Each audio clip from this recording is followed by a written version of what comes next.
Comment faire pour développer son réseau?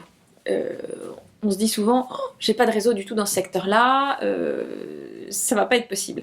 Ce qu'il faut faire d'abord, c'est lister toutes les personnes que vous connaissez, que vous tutoyez, que vous voyez, avec qui vous avez travaillé, vos familles, amis, parfois c'est le cousin d'un cousin qui finalement est pile dans le secteur que vous recherchez. Donc, première chose, c'est d'identifier votre réseau. De contacter les personnes justement que vous connaissez déjà et qui sont de près ou de loin dans le même secteur ou dans la même fonction.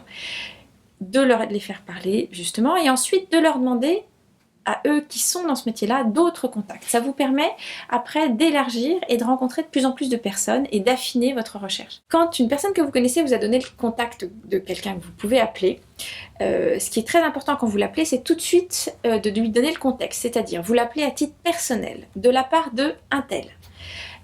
Et qui vous a dit qu'il avait telle fonction et vous seriez très heureux de le rencontrer. C'est pas la peine d'en dire beaucoup plus lors d'un appel téléphonique pour un rendez-vous. Si la personne que vous connaissez et que vous recommande, c'est quelqu'un qui connaisse bien, c'est ce qu'on appelle un lien fort, en général ça suffit.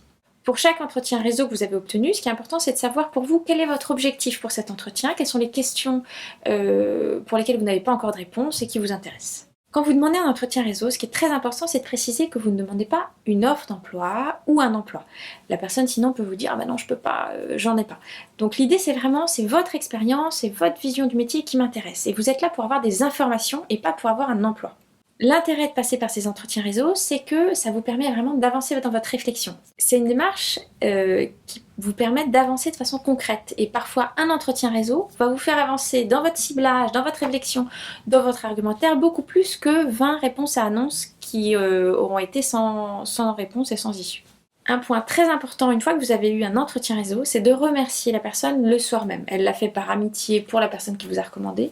Donc vous remerciez et surtout, quand vous avez pris un poste, quand votre projet professionnel s'est précisé, vous la tenez au courant, vous lui donnez des nouvelles. C'est quelque chose qui est très apprécié. Ça va vous permettre de consolider votre réseau et finalement continuer à échanger avec cette personne, même après, une fois en poste. Et ça vous permet justement de développer votre réseau.